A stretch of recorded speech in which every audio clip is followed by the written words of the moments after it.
வணக்கம். மதிமுகம் செய்திகள். இன்றைய முக்கிய நிகழ்வுகளை பார்ப்பதற்கு முன்பாக தலைப்பு செய்திகளை பார்க்கலாம். நாடாளுமன்றத்தின் இரு அவைகளிலும் பாஜக எம்பிக்கள் அமளி, அவை நடவடிக்கைகள் ஒத்திவைப்பு. ஜோர்டான், எத்தியோப்பியா, ஓமன் ஆகிய நாடுகளுக்கு பிரதமர் பயணம். 4 நாள் பயணமாக டெல்லியில் இருந்து புறப்பட்டார். டெல்லியில் கடும் பனிமூட்டம், 40 விமானங்கள் இன்று ரத்து. தமிழ்நாடு, கேரளா, புதுச்சேரி சட்டமன்ற தேர்தல். அதிமுக சார்பில் போட்டியிட இன்று முதல் விருப்ப மனு. அன்புமணியால் ஏற்பட்டுள்ள வேதனை சோதனைகளால் ராமதாஸ் கண்ணீர். ஜி.கே. மணி பேட்டி. நாடாளுமன்றத்தின் இரு அவைகளிலும் பாஜக எம்பிக்கள் அமளியில் ஈடுபட்டதால் அவை நடவடிக்கைகள் ஒத்திவைக்கப்பட்டன. டெல்லி ராம்லீலா மைதானத்தில் காங்கிரஸ் சார்பில் வாக்கு திருட்டுக்கு எதிராக ஞாயிற்றுக்கிழமை ஆர்ப்பாட்டம் நடைபெற்றது. இந்த ஆர்ப்பாட்டத்தில் காங்கிரஸ் தலைவர் மல்லிகார்ஜுன கார்கே, கட்சியின் நாடாளுமன்ற குழு தலைவர் சோனியா காந்தி, மக்களவை எதிர்க்கட்சித் தலைவர் ராகுல் காந்தி உள்ளிட்டோர் கலந்து கொண்டனர். பிரதமர் நரேந்திர மோடி மற்றும் மத்திய அரசுக்கு எதிராக வாக்கு திருடர்களே அரியணையை விட்டு வெளியேறுங்கள் என்ற பிரதான முழக்கம் முன்வைக்கப்பட்டது. இந்நிலையில் நாடாளுமன்ற குளிர்கால கூட்டத்தொடரின் கடைசி வாரத்தின் முதல் நாள் அமர்வு இரு அவைகளிலும் இன்று காலை கூடின. அப்போது பிரதமர் நரேந்திர மோடி குறித்த அவதூறு கருத்துக்களுக்கு காங்கிரஸ் மன்னிப்பு கேட்க வேண்டும் என்று பாஜக எம்பிக்கள் இரு அவைகளிலும் அமளியில் ஈடுபட்டனர். இரு அவைகளிலும் தொடர்ந்து கூச்சல் குழப்பங்கள் நீடித்ததால் அவை நடவடிக்கைகள் ஒத்திவைக்கப்படுவதாக அறிவிக்கப்பட்டது. தமிழ்நாட்டில் 4 முனை போட்டி ஏற்படும் என்று அமமுக பொதுச் செயலாளர் டிடிவி தினகரன் தெரிவித்துள்ளார். தஞ்சாவூரில் இன்று அம்மா மக்கள் முன்னேற்ற கழக பொதுச் செயலாளர் டிடிவி தினகரன் செய்தியாளர்களை சந்தித்து பேசினார். அப்போது கூட்டணி தொடர்பாக முடிவு எடுக்க அமமுகவிற்கு பிப்ரவரி மாதம் வரை அவகாசம் உள்ளது என்றும், வரும் பிப்ரவரி 23ஆம் தேதி அன்று தங்கள் கூட்டணி குறித்த விவரத்தை உறுதியாக தெரிவிப்பேன் என்று தெரிவித்துள்ளார். தொடர்ந்து பேசிய அவர், அமமுக இடம்பெறும் கூட்டணிதான் சட்டமன்ற தேர்தலில் நிச்சயமாக வெற்றி பெறும் என்றும் அவர் நம்பிக்கை தெரிவித்தார். திருப்பரங்குன்றம் விவகாரத்தில் நீதி அரசரை மாற்ற வேண்டும் என்று கூறுவது ஏற்புடையது அல்ல என்று கூறிய டிடிவி தினகரன், சகோதரத்துவத்துடன் அண்ணன், தம்பி, தங்கை என ஒரே குடும்பமாக இருக்கும் தமிழக மக்கள் மத்தியில் பிரிவினையை ஏற்படுத்தக்கூடாது என்றும் தெரிவித்தார். உங்களோட நோக்கம் திமுகவை வீழ்த்துறதா, எடப்பாடியை வீழ்த்துறதா? எப்படி? ஏன் நான் இத்தனை நாள் இங்கதான் ஆரம்பிச்சேன். ஆகஸ்ட் 27ல இருந்து மலர்வேந்தன் திருமணத்துல இருந்து நீங்க என்ன கேட்டுட்டு இருக்கீங்க. இந்த 3 மாசத்துல நான் சொல்றதை வச்சு என்னுடைய எண்ணம் என்ன என்பது எங்க தொண்டர்களுக்கோ தமிழ்நாட்டு மக்களுக்கு நல்லாவே தெரியும். அதனால அது திரும்ப திரும்ப பேசி இது பிப்ரவரி 24 வரைக்கும் எங்களுக்கு டைம் இருக்கு. ஏன்னா இன்னும் கூட்டணிகள்லாம் என்னோட சில கூட்டணியின் தலைமை ஏற்கின்ற கட்சிகள் எங்களை அணுகி எங்களோடு பேசி வருகிறார்கள். ஒரு முடிவுக்கு வந்த பிறகு அதை சொல்வதுதான் நன்றாக இருக்குன்னு நினைக்கிறேன். அன்புமணியால் ஏற்பட்டுள்ள வேதனை சோதனைகளால் ராமதாஸ் கண்ணீர் வடிக்கிறார் என ஜி.கே. மணி தெரிவித்துள்ளார். இது தொடர்பாக சென்னையில் செய்தியாளர்களை சந்தித்து பேசிய பாமக கௌரவ தலைவர் ஜி.கே. மணி, தமிழ்நாட்டில் தவிர்க்க முடியாத சக்தியாக பாமகவை உருவாக்கிய ராமதாஸ் அன்புமணியை 35 வயதில் ஒன்றிய அமைச்சராக்கி அழகு பார்த்தவர் என்றும் புகழாரம் சூட்டினார். ஆனால் அன்புமணியால் ஏற்பட்டுள்ள வேதனை சோதனைகளால் ராமதாஸ் கண்ணீர் வடிக்கிறார் என்றும், அவர் மனநிலை பாதிக்கப்பட்டுள்ளார் என்றும் தெரிவித்தார். தொடர்ந்து பேசிய அவர், பாமகவிற்கு ஏற்பட்டுள்ள நெருக்கடியை போக்க தந்தை மகன் இருவரும் சேர்ந்து பேச வேண்டும் என்று கூறினார். அது யாரால் வந்த சோதனை? ஜி.கே. மணியாலையா? அல்லது பாட்டாளி மக்கள் கட்சியில் உழைத்தாங்களே, சிறை கொடுமைகளை அனுபவித்தாங்களே அவராலையா? இல்லை. அவர் வளர்த்து படிக்க வைத்து ஆளாக்கி மத்திய அமைச்சராக்கி இன்னைக்கு கட்சி தலைவர் பதவியும் கொடுத்து அழகு பார்த்த மருத்துவர் அன்புமணி அவர்களால் ஏற்பட்டிருக்கிற மிகப்பெரிய வேதனை சோதனை. கண்ணீர் வடிக்கிறார். இன்றைக்கி கண் கலங்குறார் தொலைக்காட்சியில். அதை பார்த்துட்டு இன்றைக்கி மக்கள்லாம் நெகிழ்ந்து போய் பேசுகிறாங்க. இன்றைக்கி மருத்துவர் அன்புமணி என்ன சொல்கிறாரு? எங்கள் அப்பா குழந்தை மனசாயிட்டார், மனநிலை பாதிக்கப்பட்டார், அவர் கூட இருக்கிறவங்களாம் கெடுக்கிறாங்க, துரோகம் பண்ணுறாங்கன்னு சொல்கிறாங்க. ரொம்ப அநாகரிகமாக இருந்தோம். என்னை பொறுத்தவரைக்கும் சொல்லுவேன், ஜி.கே. மணி உங்களுக்கும் தெரியும், நாட்டுக்கும் தெரியும். நல்லா மனசாட்சியோடு நடக்கும். ராமகிருஷ்ண ஆசிரமத்தில் வளர்ந்தவன், பொது வாழ்க்கைக்கு வந்தவன். நீ காலையில் தூங்கி எழுந்திரிச்சு கூட எங்கள் மருத்துவரையை அவங்க அப்பா அம்மாவை நினச்சிட்டு இன்றைக்கி நல்லதே நினைக்கணும், நல்லதே செய்யணும், யாருக்கும் கெடுதல் செய்யாத மனசு இருக்குன்னு உட்கார்ந்து தியானம் பண்ணிட்டு தான் எந்திரிப்பேன். தமிழ்நாடு, கேரளா, புதுச்சேரி சட்டமன்ற தேர்தலை ஒட்டி அதிமுக சார்பில் இன்று முதல் விருப்ப மனு விநியோகம் செய்யப்படுகிறது. தமிழகம், புதுச்சேரி, கேரளம் உட்பட 5 மாநிலங்களில் இன்னும் சில மாதங்களில் சட்டப்பேரவை தேர்தல்கள் அறிவிக்கப்பட உள்ளன. இதனிடையே சென்னை வானகரத்தில் அதிமுகவின் செயற்குழு மற்றும் பொதுக்குழு கூட்டங்கள் நடைபெற்றது. இந்த கூட்டத்தில் தேர்தல் தொடர்பான பல்வேறு தீர்மானங்கள் நிறைவேற்றப்பட்டது. இந்நிலையில் தமிழ்நாடு, புதுச்சேரி மற்றும் கேரளா மாநில சட்டமன்ற பொது தேர்தல்களில் அதிமுக சார்பில் போட்டியிட விரும்புகிறவர்கள் இன்று முதல் 23ஆம் தேதி வரை விருப்ப மனுக்களை பெற்று பூர்த்தி செய்து கொடுக்கலாம் என்று அதிமுக பொதுச் செயலாளர் எடப்பாடி பழனிசாமி சமீபத்தில் அறிவித்திருந்தார். அதன்படி தமிழ்நாடு, கேரளா, புதுச்சேரி சட்டமன்ற தேர்தலை ஒட்டி அதிமுக சார்பில் இன்று முதல் விருப்ப மனு விநியோகம் செய்யப்படுகிறது. இது தொடர்பாக வெளியிடப்பட்டுள்ள அறிக்கையில் தமிழ்நாடு சட்டப்பேரவை பொது தேர்தல், புதுச்சேரி மற்றும் கேரள மாநில சட்டப்பேரவை பொது தேர்தல்கள் விரைவில் நடைபெற உள்ளதை முன்னிட்டு அனைத்திந்திய அண்ணா திராவிட முன்னேற்ற கழகத்தின் சார்பில் வேட்பாளர்களாக போட்டியிட விரும்புகின்ற கட்சி உறுப்பினர்கள் தலைமை அலுவலகத்தில் 15ஆம் தேதி முதல் 23ஆம் தேதி வரை விருப்ப மனுவை பூர்த்தி செய்து வழங்கலாம் என்று அறிவித்துள்ளார். ஜோர்டான், எத்தியோப்பியா, ஓமன் ஆகிய நாடுகளுக்கு 4 நாள் பயணமாக பிரதமர் மோடி பயணம் மேற்கொண்டுள்ளார். ஜோர்டான், எத்தியோப்பியா, ஓமன் ஆகிய நாடுகளுக்கு 4 நாள் டெல்லியில் இருந்து பிரதமர் நரேந்திர மோடி புறப்பட்டு சென்றார். பயணத்தில் முதலில் ஜோர்டான் மன்னர் அப்துல்லா பின் அல் ஹுசைன் அழைப்பின் பேரில் அந்நாட்டுக்கு செல்கிறார். இரு நாடுகள் இடையே ராஜ்ய உறவு ஏற்பட்டு 75 ஆண்டுகள் நிறைவடைவதை முன்னிட்டு இந்த பயணத்தை மேற்கொள்வதாக தெரிவிக்கப்பட்டுள்ளது.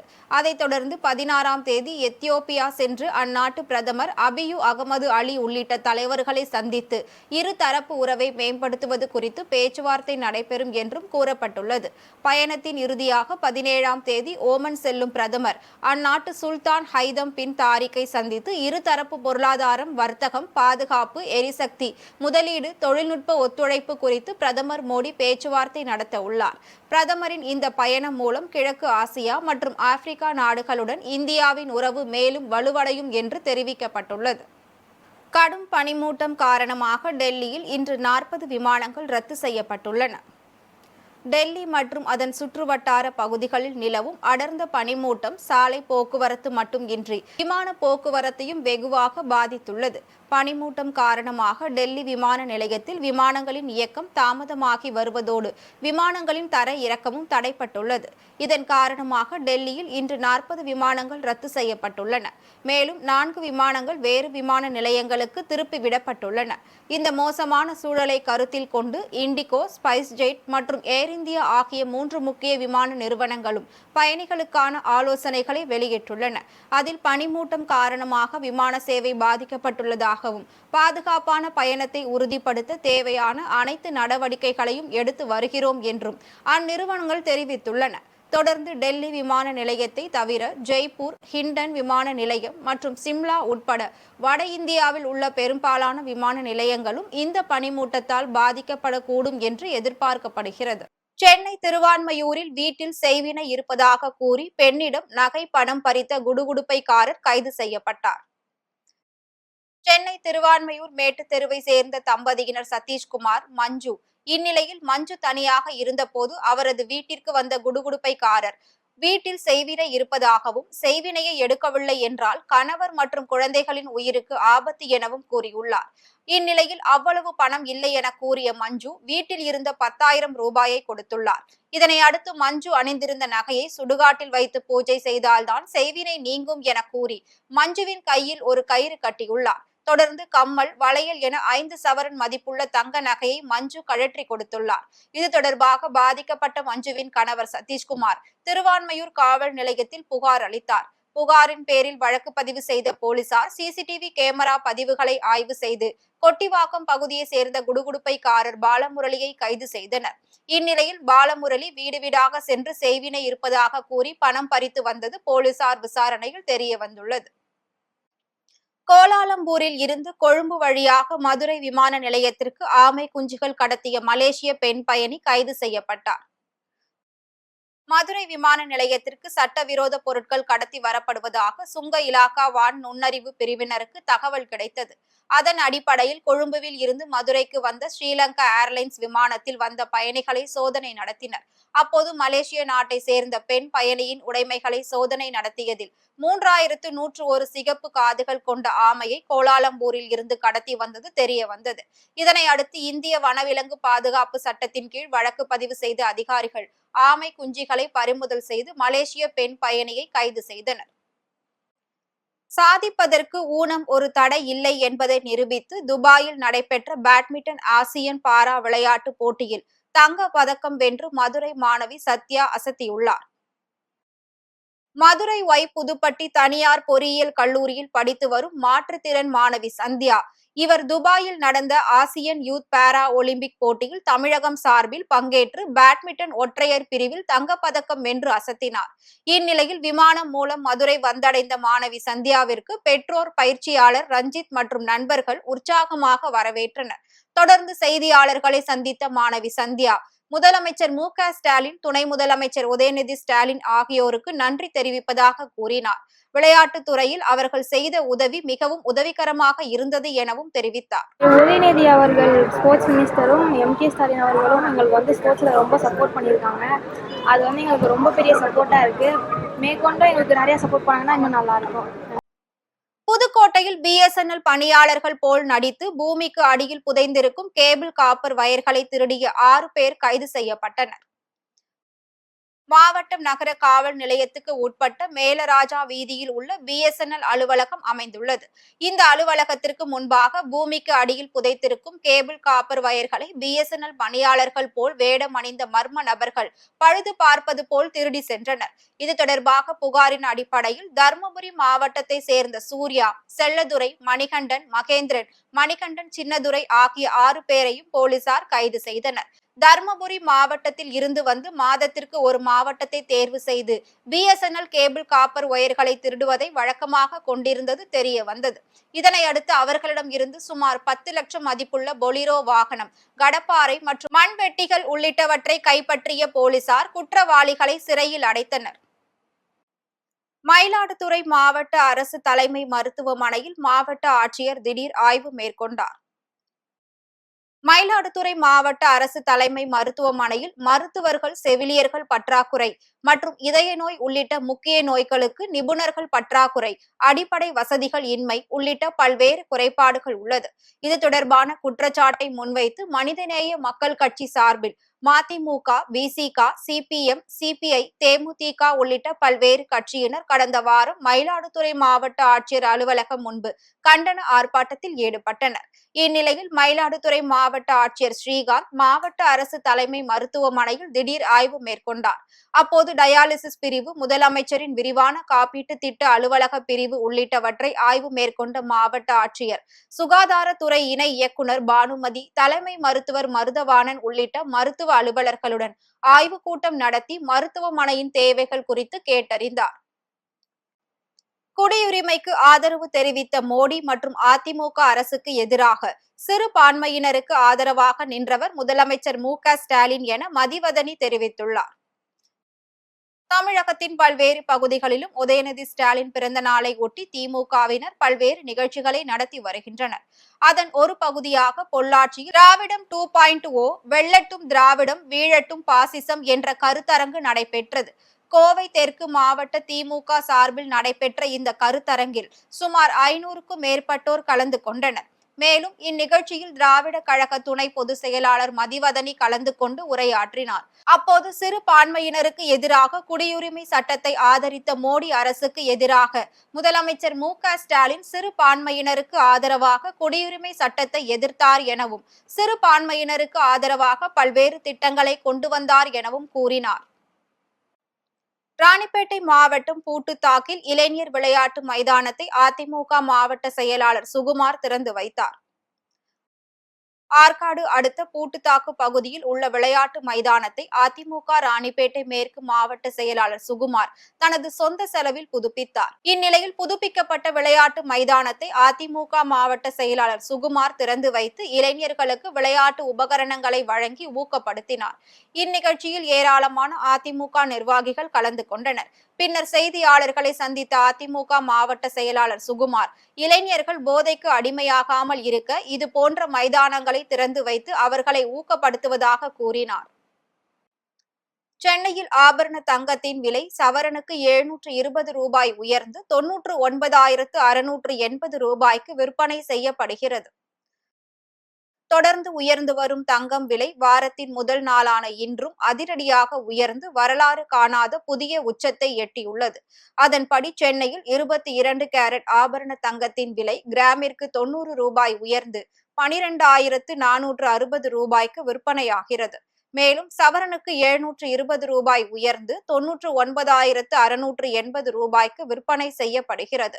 இதேபோல் வெள்ளியின் விலையும் கிராமிற்கு 3 ரூபாய் உயர்ந்து 1 கிராம் வெள்ளியின் விலை 213 ரூபாய்க்கும் 1 கிலோ வெள்ளியின் விலை 2,13,000 ரூபாய்க்கும் விற்பனை செய்யப்படுகிறது. ஆஸ்திரேலியாவில் பயங்கரவாதிகள் நடத்திய துப்பாக்கிச் சூட்டில் உயிரிழந்தோரின் எண்ணிக்கை 15ஆக அதிகரித்துள்ளது. ஆஸ்திரேலியாவின் நியூ சவுத் வேல்ஸ் மாகாணம் சிட்னி நகரில் உள்ள போண்டி கடற்கரை அருகே ஹனுக்கா பண்டிகை கொண்டாடப்பட்டது. இந்த நிகழ்ச்சியில் சிட்னி பகுதியை சேர்ந்த ஏராளமான யூதர்கள் பங்கேற்றனர். இந்நிலையில் அப்பகுதிக்கு துப்பாக்கியுடன் வந்த 2 பயங்கரவாதிகள் யூதர்கள் மீது துப்பாக்கிச் சூடு நடத்தினர். தகவல் அறிந்து விரைந்து சென்ற போலீசார் துப்பாக்கிச் சூடு நடத்திய பயங்கரவாதிகளில் ஒருவனை சுட்டுக் கொன்றனர். இந்நிலையில் யூதர்களை குறிவைத்து நடத்தப்பட்ட இந்த பயங்கரவாத தாக்குதலில் ஏற்கனவே 10 பேர் உயிரிழந்த நிலையில் பலி எண்ணிக்கை 15ஆக அதிகரித்துள்ளது. மேலும் இந்த துப்பாக்கிச் சூட்டில் 40 பேர் படுகாயங்களுடன் மருத்துவமனையில் சிகிச்சை பெற்று வருகின்றனர். இதனிடையே துப்பாக்கிச் சூடு தாக்குதல் நடத்திய பயங்கரவாதிகள் பாகிஸ்தானை சேர்ந்த சஜித் அக்தர் மற்றும் அவரது மகன் நவீத் அக்தர் என்பது தெரிய வந்தது. துப்பாக்கிச் சூடு நடத்திய பயங்கரவாதிகளில் சஜித் அக்தரை போலீசார் சுட்டுக் கொன்ற நிலையில் படுகாயமடைந்த நவீத் அக்தர் மருத்துவமனையில் அனுமதிக்கப்பட்டுள்ளார். மீண்டும் தலைப்புச் செய்திகள். நாடாளுமன்றத்தின் 2 அவைகளிலும் பாஜக எம்பிக்கள் அமளி, அவை நடவடிக்கைகள் ஒத்திவைப்பு. ஜோர்டான், எத்தியோப்பியா, ஓமன் ஆகிய நாடுகளுக்கு பிரதமர் பயணம். 4 நாள் பயணமாக டெல்லியில் இருந்து புறப்பட்டார். டெல்லியில் கடும் பனிமூட்டம், 40 விமானங்கள் இன்று ரத்து. தமிழ்நாடு, கேரளா, புதுச்சேரி சட்டமன்ற தேர்தல், அதிமுக சார்பில் போட்டியிட இன்று முதல் விருப்ப மனு. அன்புமணியால் ஏற்பட்டுள்ள வேதனை சோதனைகளால் ராமதாஸ் கண்ணீர், ஜி.கே. மணி பேட்டி. இத்துடன் செய்திகள் நிறைவடைந்தன. மீண்டும் செய்திகள் இரவு 8 மணிக்கு. மேலும் செய்திகளை தெரிந்து கொள்ள மதிமுகம் பிரைம் யூடியூப் தளத்தில் இணைந்திருங்கள்.